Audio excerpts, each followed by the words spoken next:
Hi, Meredith. It's Jennifer Beard. I'm the Hi. moderator. Hi. It So took me a good to- minute to. I know. I've got to collect my thoughts too. I've been bopping around all over the interweb today. I practiced sharing my screen. So Good. hopefully. I'm sure it'll be fine. I'm sure it'll be fine. How are things going? Things are going great. We've been having great responses. I mean, I'm so glad that we were able to do this virtually at least, you know.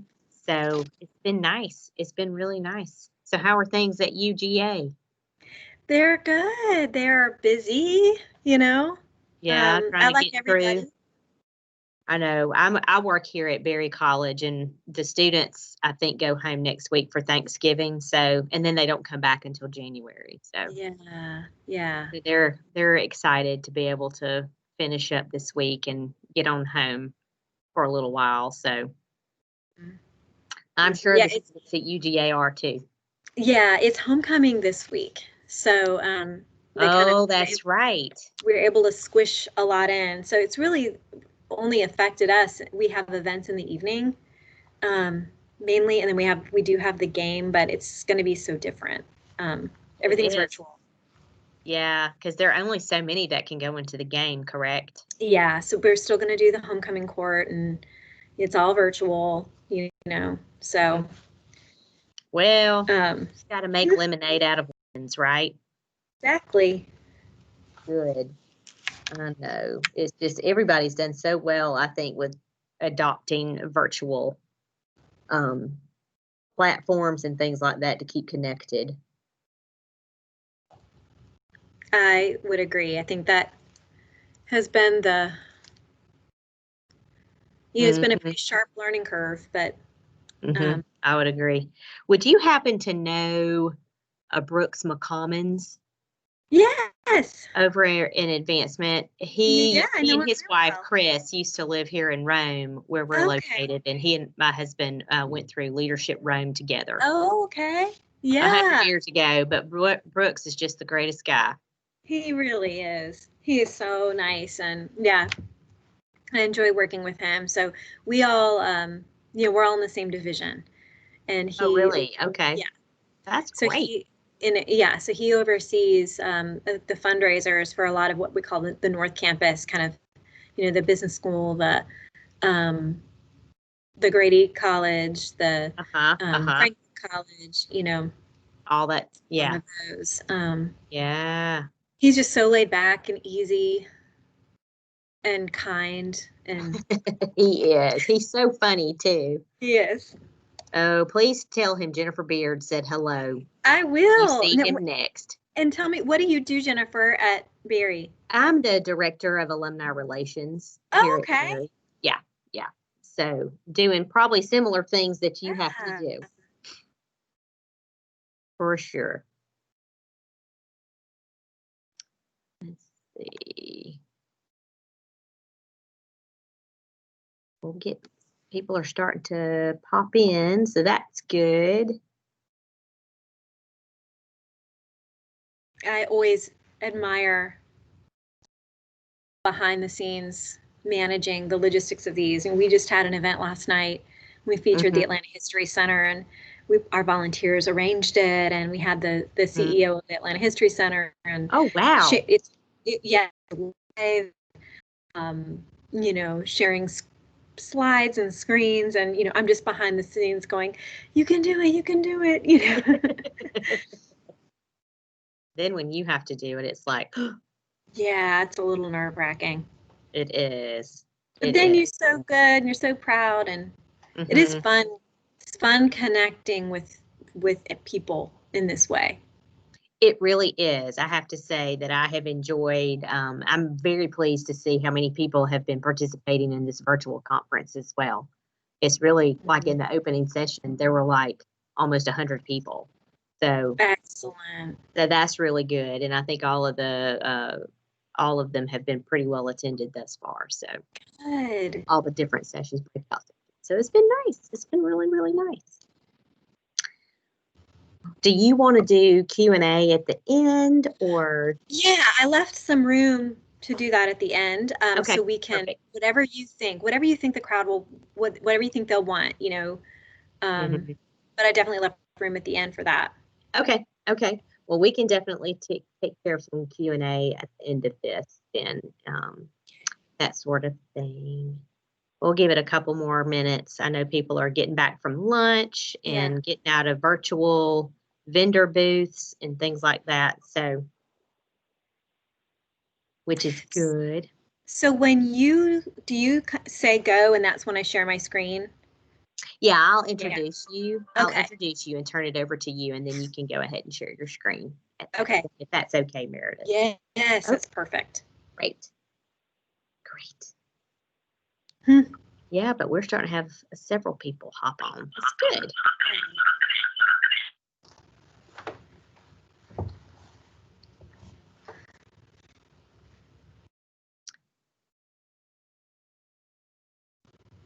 Hmm.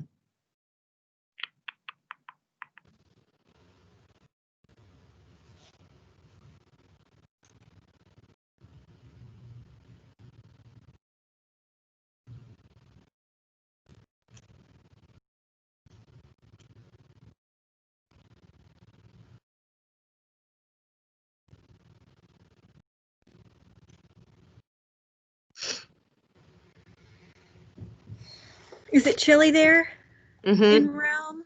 It was 32 degrees this morning. Oh. I was like, oh my goodness.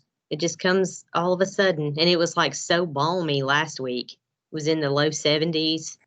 So I don't know how to dress right now. I don't know if it's going to be super cold or in trying to, dress my child to go to school. She has to layer up, but she'll be fine. She'll be. I know my little boy is 7 and he fights me. Mommy, I get hot at recess. You know, they're back in Mhm. school. Yeah. So as long as you wear a jacket, you can take it off. Yep. That's what my girl does. She's in 4th grade and she's just like, but I get just so hot. I'm like, I know, I know. Well, I think we're going to go ahead and get started. I think Okay, some folks will be joining us here in a couple more minutes. I want that's to thank fine. everybody. I want to thank everybody for being with us. I'm seeing some familiar names. Hey, Martha Perkle, it's so good to see you joining us today, and other of our friends that have been associated with GAC for a long time.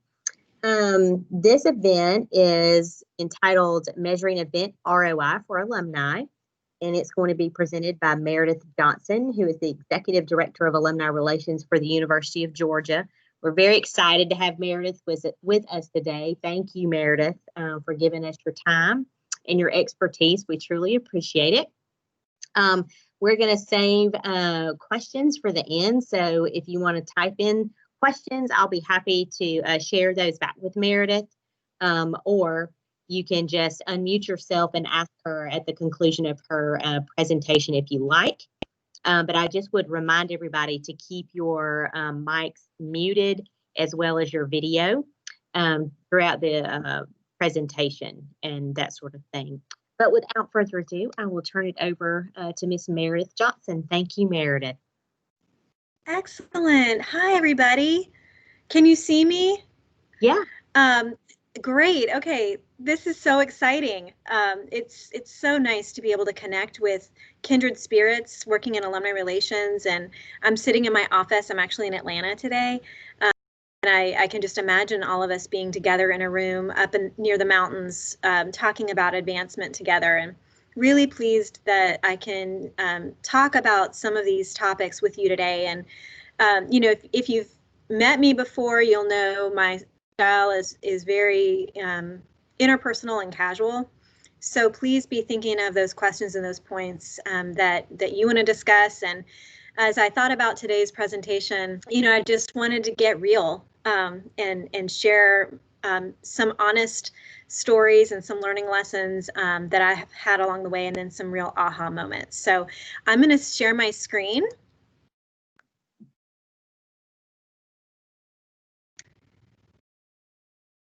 Okay, bear with me while I make sure it's share's the right one.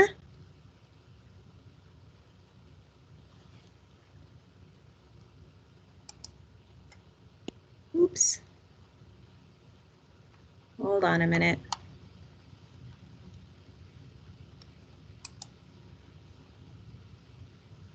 Bear with me, guys. You're doing fine, Meredith. Okie dokie. I had it up and I must have, there we go.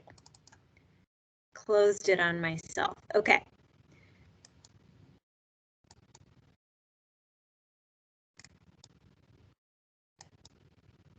All right, share screen.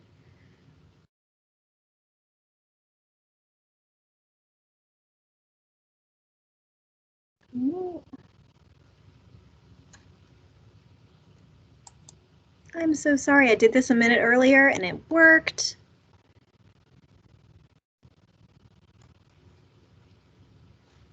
What?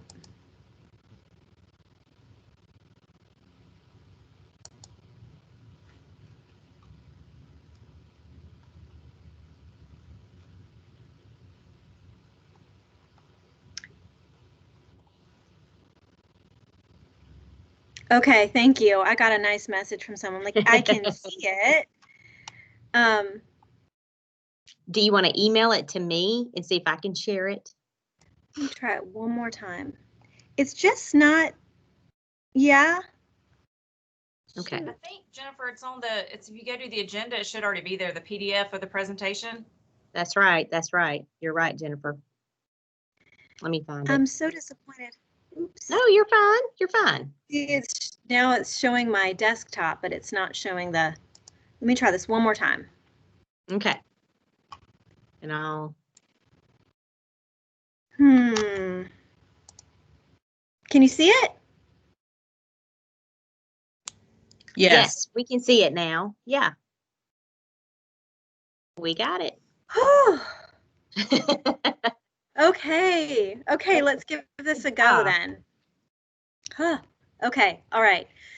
All right. So we're talking about events today because we know that events make an impact. It's usually the first idea that stems from a brainstorming session about how are we going to engage alumni? How are we going to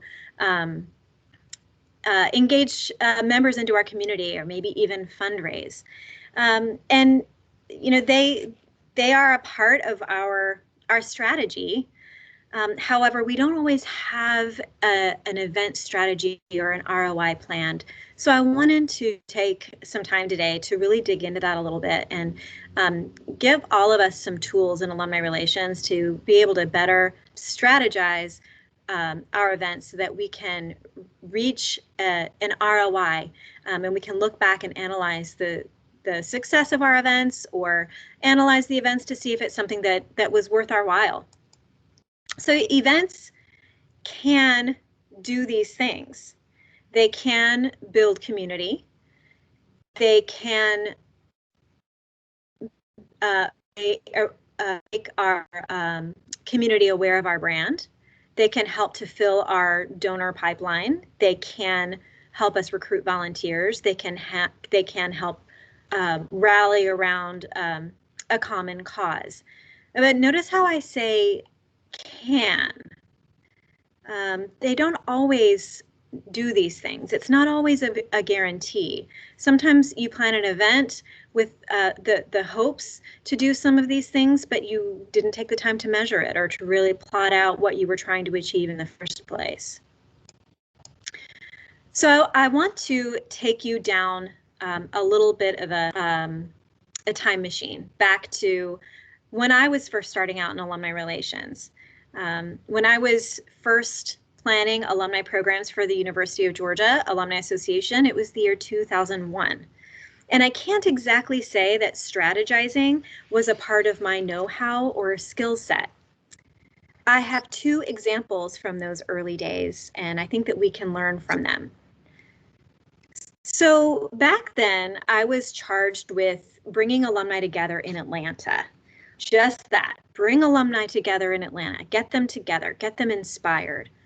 We were a dues-based alumni association at the time, And these events were either free for our members or they were offered at a lower cost to our members. So I created an event that would appeal to women, a niche that I understood. We offered monthly events to engage this audience of women, featuring alumni experts in certain subject matters. In my mind, I was providing value to the membership or making membership so irresistible that people would join up like crazy. The very first event that I planned was about golf. I invited women to come to our facility in Atlanta and learn golf tips from a real recreational amateur who also happened to be a board member. Side note, I may or may not have been coerced into featuring this board member as the expert, but that's a different topic for a different day. I had marketed the event and registrations were coming in for it. The night finally came. We had 30 registrations.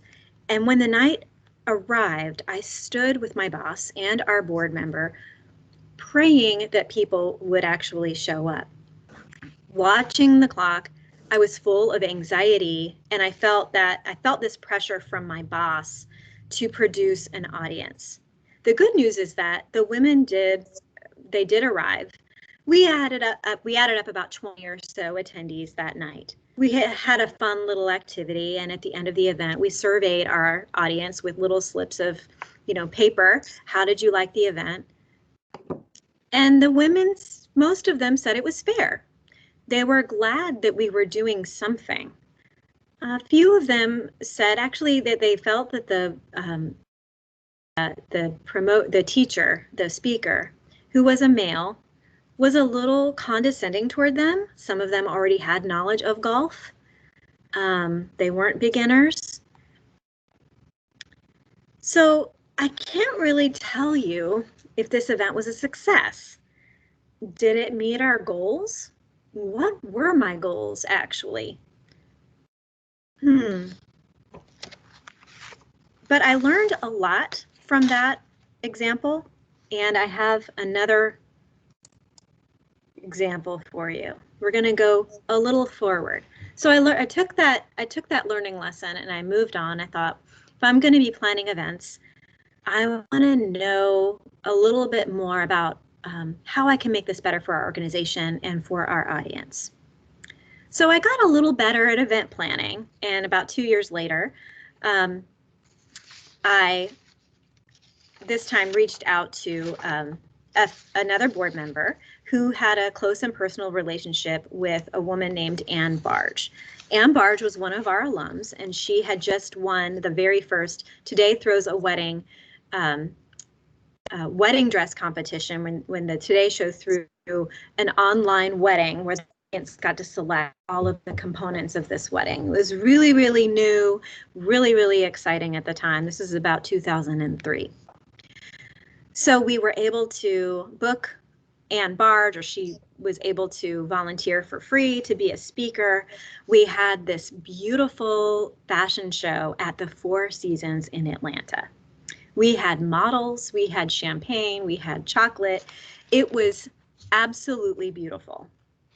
The praise from the audience came pouring in. They got to see Ann Barge, they got to see these beautiful dresses. They got to see women from around Atlanta interested in, the same topics of art and women gathering and success and hearing the story. So the praise rolled in from the audience, and so did the bills. A few weeks later, my new boss called asking me about the budgeting. How many sponsors were we able to get for this, and how many registrations did you sell?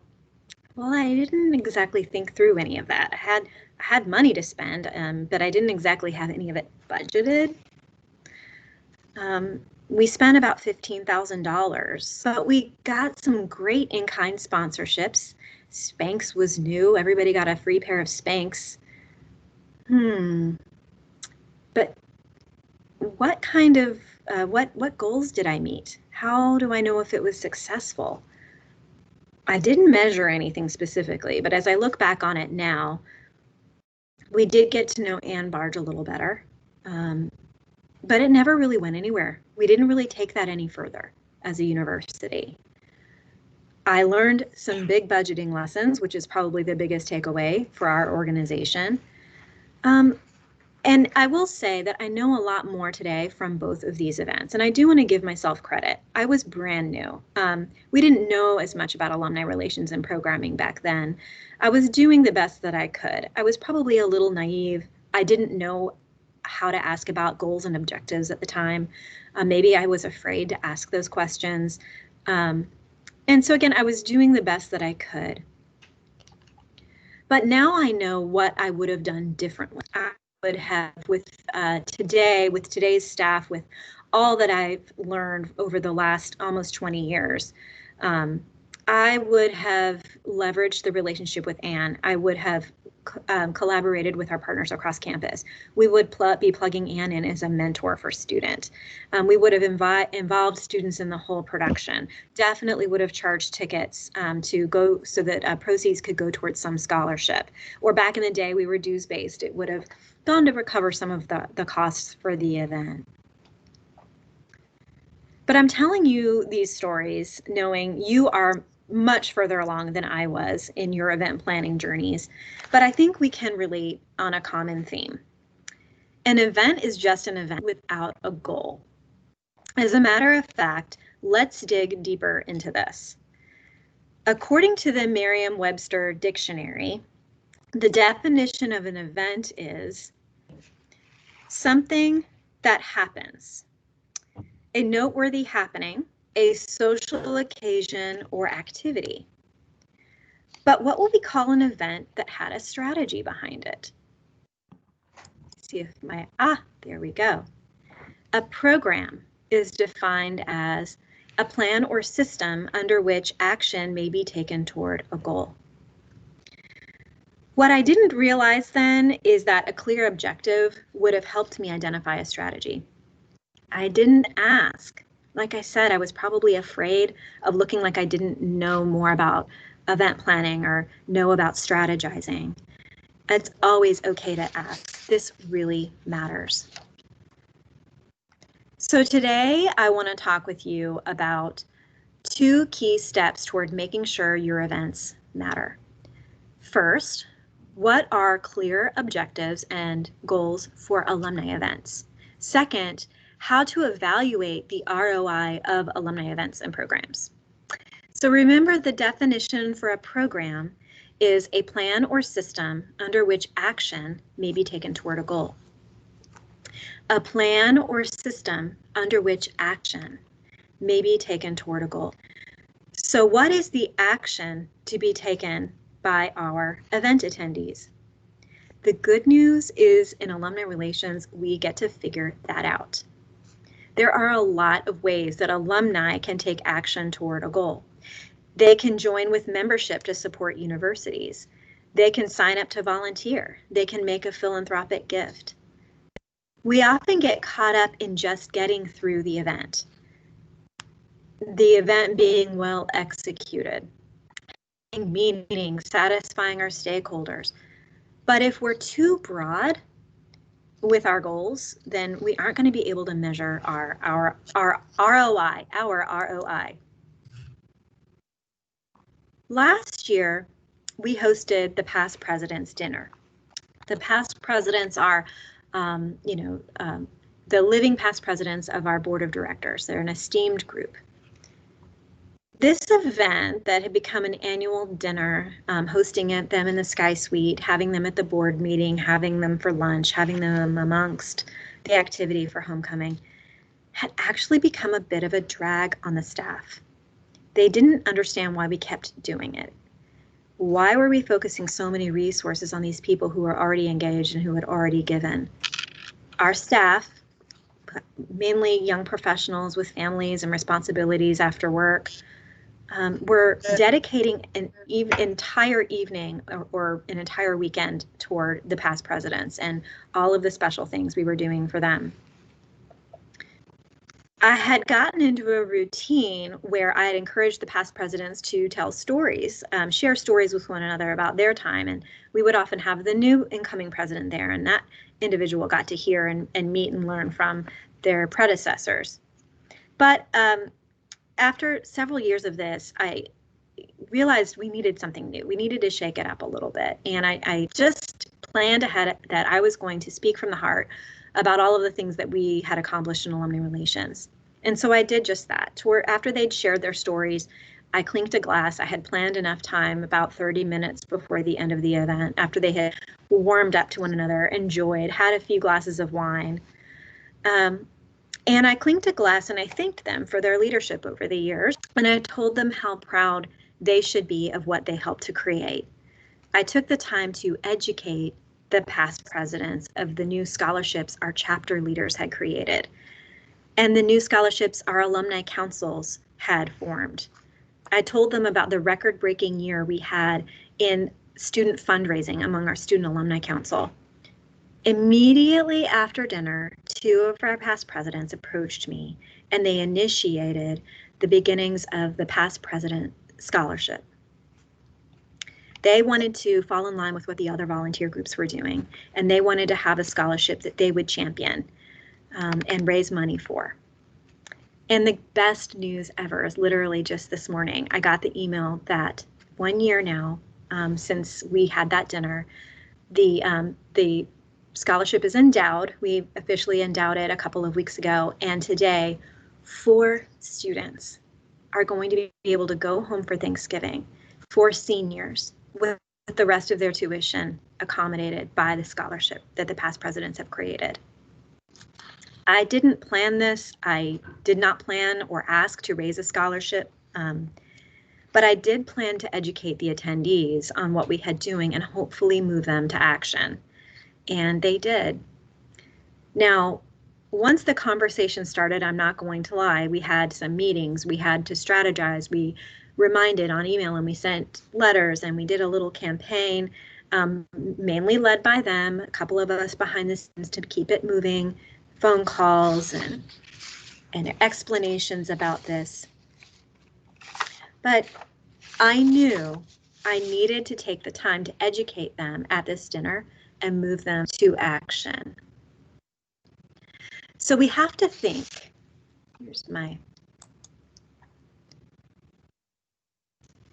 so what do we want our attendees to do in response to an event? So I mentioned educate. You have to give space in an event, whether you or a volunteer or someone, maybe it's an administrator, is taking advantage of that captive audience and educating them about something so that when they leave that event, they are moved to take action. Something has changed in them and they want to participate and they know how to do it. So I want you to think about this and make sure that you have an education component built in or a call to action of some sort. Like, for instance, follow us on Instagram, join the association, make a gift toward this that supports the topics that we discussed in today's program. Just like the slide says, for an individual to take meaningful action after an event, they must be inspired or behave or respond in a way as the result of the event. And so I found this quote. There is an ROI Institute that I love nerding out and studying all their good papers and blogs. Thinking and feeling, which is so much what we focus on in our alumni relations. Did they like it? Do they like us? Will they come back? Thinking and feeling doesn't count. Only what their feelings and thoughts make them do. All right, so now we're going to talk about the audience. So here's another story for you. I had a brilliant idea for another program. We wanted to raise awareness of our Student Alumni Association on campus. We wanted to get more student donors involved. We had this brand new dining hall on campus called Bolton Dining Hall. It had just been renovated. There was a beautiful sort of room with a fireplace and lunch tables in it. And I thought, I have the perfect idea. Past presidents are coming on campus. Let's take Sonny Seiler, who's Uga's dad, past president, and his daughter Swan, another past president, and let's feature them at an event called Big Dogs at Bolton, and it'll be great. I could just see students coming into this lunchroom during their lunch between classes and being inspired at homecoming by these past presidents. And, you know, it would just be awesome. Well, so got our speaker there. We got the event set up. We learned midway through the planning. We couldn't secure the event because there was such demand to eat at Bolton that we couldn't secure off space. So we just, great, the students can come in and eat, right? So this, we stood at the doorway. We put our sign up. There's an event, come on in. But students kind of looked inside and kept walking away from the event door. And here I had these two really important alumni with me. Oh, we're going to be great. It's going to be wonderful. They're going to love this. And the students, some of them came in, oh, okay, with their lunch trays. You know, they really just wanted to eat their lunch. So I started, Swan and Sunny starting on their story about UGA and their, you know, their professional experience. And the students, I think that were there felt trapped. Like, I don't think they really understood what was going on. I wanted to die. Again, I wanted to die. The ones who had been in there got up and left halfway through. It was not the successful event I had envisioned. And here this was happening in front of these board members and our staff and our student volunteers. And I had sort of pushed them into this, and they had, you know, agreeingly gone along with the whole thing. Well, it was a disaster. I never stopped to think about the audience. I never stopped to think about the timing of this event. The audience would be eating lunch. They just wanted to eat their lunch and go on to class or go home for the day. Maybe I should have thought about an older group of students, a different setting. You know, I just sort of forced it. Instead, I thought about us. I thought, we are going to bring such knowledge to them. We are going to bring access to alumni, and we are going to bring UGA's dad. Who wouldn't want to meet UGA's dad? He's the sweetest thing, and he's both got so many great stories. But we have to think about our events audience. Who are they? Maybe they're not the entire alumni population that you serve. Break them down into smaller segments and try to determine what those segments of people may be wanting. I learned a lot about audience that day. In our events, it's important to remember that we have more to gain, actually, from a smaller, more interested and segmented target audience. These events probably would have, these students probably would have benefited from free cookies and stickers and some, you know, little flyers that had future events on them. I also learned the importance of really taking an idea and letting the staff rumble on it before I brought a fully baked program and asked them to present it. I need to be able to give the staff space to disagree and help provide the strategy for an event. Maybe this idea, like I said, would have been better for an older, more selective group of fourth-year students. So try not to make assumptions about what your audience wants. If the topic is too broad, then you may not attract the registrants that you need to help you reach your goal. Now, another key piece about ROI, and it kind of feels more like it should fit in just the general event planning rules, but it is really important in getting ROI from your event or program. The space or platform that your event is taking place in or on, in case of this conference, really matters. You want to build the trust of your attendees. You want to convince them that they can learn from you, that you have something to offer, that you're guiding them towards something. Now, we all know that you can have the perfect environment and zero strategy. Let's look back at my 4 Seasons event. But the environment does matter for you to captivate your audience and position them to be willing and able to cognitively learn from you. If they're distracted or uncomfortable, the lesson might be missed. This little picture here is of little kids outside. They're inspired, they're eating, they're drawing, their teachers are engaged with them. This point reinforces the sense of place. Think about when you're in a position to learn. You're you've done virtual school with your kids this year, that learning environment, that learning space probably matters to you. So think of a concert hall. You want to enjoy the concert. You don't want to be distracted by noise or a dirty environment or, a chaotic online situation. So this is an important detail that does factor into event ROI, as long as there's a strategy to match the venue choice. So finally, the topic that brought us to this session, ROI and the actual calculation. I want to acknowledge that alumni relations is hard to measure in as far as the increase that it's hard to measure an increase in donations or an increase in engagement directly all the time. You've got to give a little gray area.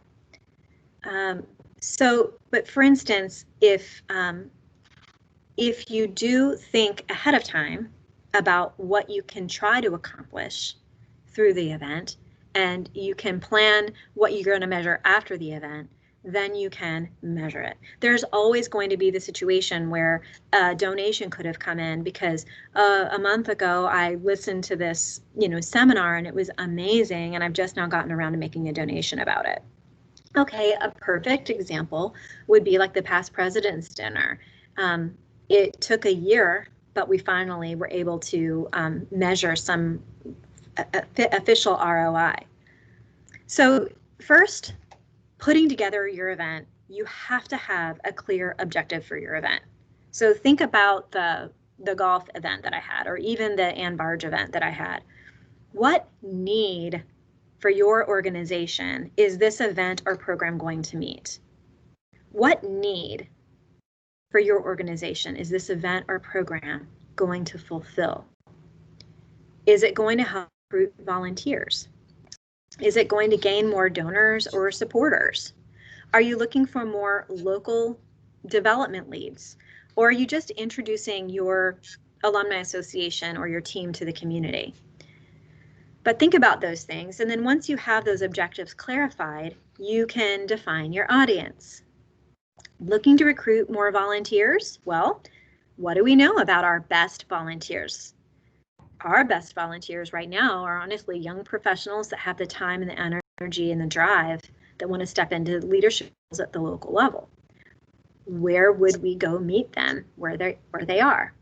Do your research and try that angle. So as I mentioned, chapter volunteers. We're trying to recruit really great chapter volunteers. When would it be convenient for them to attend some sort of recruitment event? Probably a location near a working hub or the main city area where a lot of people can drive from or walk from. Or in the case of right now, what time is the Zoom call going to be? Is it lunch? Is it breakfast? Is it evening? Time frame and marketing is, we would market it on social media. That's where our volunteers are. Okay, so that's how you target your audience and you market toward them. Next, and everybody's very favorite thing in event planning, is the budget. You do have to define a budget. Back to Ann Barge, didn't have that budget. I could teach another class on how to put a budget together for an event. If you want help with that, I'm happy to help. I have that down pat now, so I don't repeat history. But there are so many variables that make up each unique event. It's important to track what you spent and what you invested in to create that event. As you think about budget, don't discount the amount of time that your staff and your volunteers are putting toward planning that event or getting to that ROI. Sometimes this is easy, and most of the time we can really only estimate it. To get the anticipated ROI from an event, you need to make sure you have a run of show, a plan, and a timeline. Okay, so this will help you decide when, and you have to be, intentional about when you're going to put that educational piece into the timeline. When is someone going to clink their glass? When is someone taking the podium? What is their message? One of my very favorite nonprofit experts is Joan Gary, and she says, always take advantage of a captive audience. That's how you get your ROI for an event. So when and who is going to give that call to action? That's your decision. How is that going to be scripted? Will it be scripted, or will it just come from the heart, like my past president's dinner example? So before the event, during the planning phase, if we're going to measure ROI, we also have to think about the metrics that we're looking for after the event. So we know how much we're willing to spend, or we know how much we need to take in donations, or we'd like to collect in donations. If it's a fundraising event, maybe you have that goal that you know that you're trying to reach. If you know that you're trying to recruit new members, set a goal. We would like to have recruited one solid young professional or one solid volunteer to take this chapter forward. Maybe then a second benchmark. A month from now, we would like to have 5 excellent potential volunteers who are willing to sign up, 5 of them at the next meeting 1 month out, where we do a recap and we do a touch base. It's totally up to you. Back when I said you get to decide what the metrics are most of the time. But be thinking about this. Know that you'll have volunteer signups that night, and you might have conversations in the meantime, and the whole thing goes toward the ROI. The event was just the pushing off point. But build these markers in and allow yourself time to measure them, a week, a month, or more even outside of an event. That's the thing about event ROI and alumni relations. Now, in some fundraisers, it's going to be easy and you can seal the deal with, oh, we hit our goal, awesome. But in some cases, like in alumni relations, where we're trying to recruit volunteers or just engage the community more and get them gelling and working together more, it's going to take more time to measure. But you should always be able to point it back to, it was that meeting we had last year. It was the past president's dinner that we had last year that we were able to accomplish, sending 4 students home. And we now have an endowed scholarship that's going to give scholarships to 4 students in perpetuity, and those amounts are going to continue to grow forever. When you have a plan or a file and a consistent routine of checking on those data and those reports, it can be done. And I find that as a leader, a lot of times the hardest part is getting the staff excited and energized about ROI and the importance of showing them the difference that they've made. It increases their morale.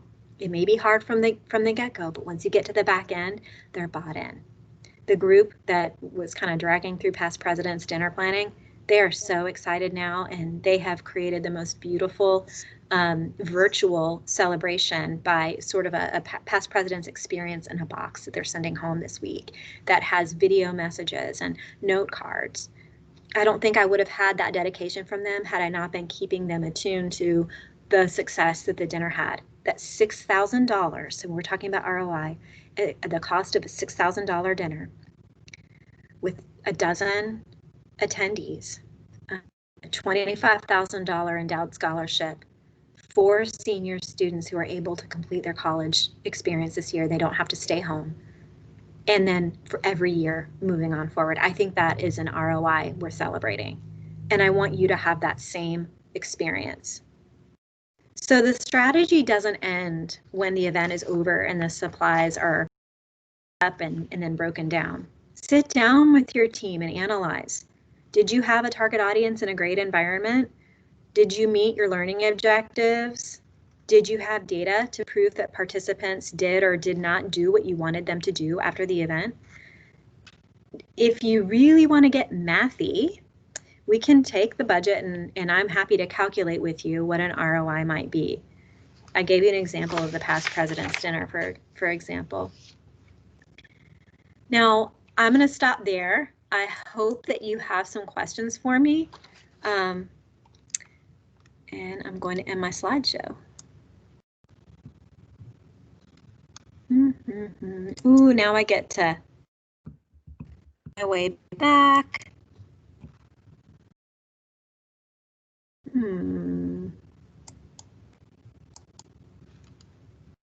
Ooh, I'm not good at Teams. How do I stop sharing? Well, Can I exit the spotlight? No. mm, Oh, did I there you do go. it? There you go. You did. Oh, good. Okay. You got it. Does anybody have any questions? Yeah, does anyone have any questions? You can put them in the chat or just unmute yourself. Or, yeah, just something to ask. share. Or just share any experiences you've had that would be fun for the group to hear about.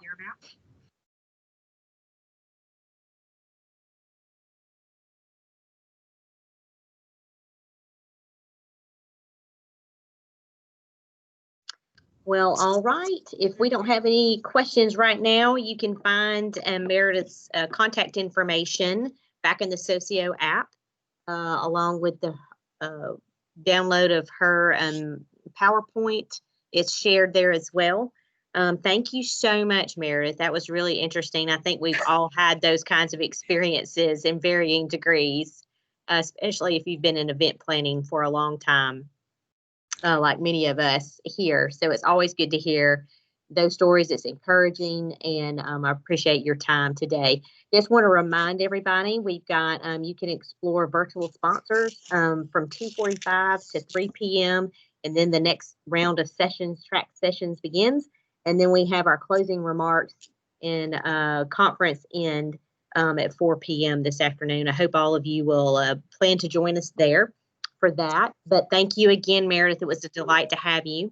And we appreciate it so, so much. So yeah, feel free to reach out to me. Okay. Well, thank you again. And we'll see everyone soon. Thank you all. All right. Happy Thanksgiving. Happy Thanksgiving to you too.